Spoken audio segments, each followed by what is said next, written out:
Bonjour à toi ce matin. Je suis content de te retrouver à nouveau pour continuer dans notre série sur la joie. Et ce matin, je voulais qu'on parle de ce que je vais appeler la joie restaurée.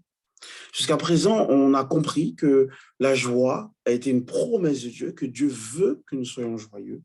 On a compris aussi que cette joie-là, elle ne peut venir que de Dieu. Et cette joie qui vient de Dieu est une joie qui justement nous permet même dans des moments difficiles, d'être dans la joie.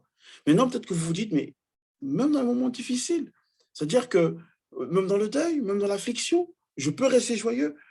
hem, alors oui, déjà oui, on a des moments de tristesse. D'ailleurs, Jésus, la parole de Dieu nous dit que Jésus a pleuré à la mort de Lazare, donc le deuil est quelque chose de normal. Mais je veux aussi rappeler quand même Jérémie 31, 13. Je transformerai leur deuil en allégresse ou en joie, si vous voulez. Ici, Dieu est en train de faire une promesse incroyable au peuple d'Israël et il dit: «Je transforme ton deuil en joie». C'est pour ça que je vous parlais tout à l'heure de joie restaurée. Dieu est celui qui restaure notre joie quand on la perd.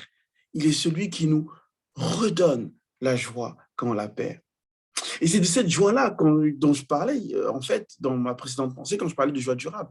C'est justement le fait que la joie est durable parce que même quand on est devant des situations de perte de joie, Dieu restaure en nous sa joie au travers du Saint-Esprit, tout simplement. Maintenant, vous allez peut-être me dire, OK, le deuil, j'ai compris, mais quand même, Francis, quand je suis dans le monde d'affliction, quand je suis éprouvé, par exemple, un échec, une déception, amoureuse, ça peut prendre toute forme, en fait, une affliction, finalement. Comment je gère, en fait? Bah, en te tournant vers l'auteur de ta joie, afin qu'il la restaure en toi.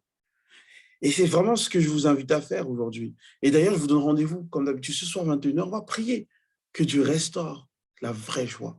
Je ne vais pas vous mentir, moi, j'ai vécu des moments, où j'ai vraiment perdu ma joie et je me suis tourné vers Dieu et Dieu m'a rappelé qu'il était capable de m'apporter non seulement la paix dans ma situation, mais aussi sa joie. Je ne parle pas de Dieu qui me libère d'une affliction, non. Je suis dans ma détresse, je suis dans mon épreuve, mais je la traverse dans la paix et la joie. Ça, c'est le Dieu que nous servons. C'est incroyable cette promesse. Soyez bénis et comme j'ai dit tout à l'heure, à ce soir 21 h pour prier ensemble. Ciao.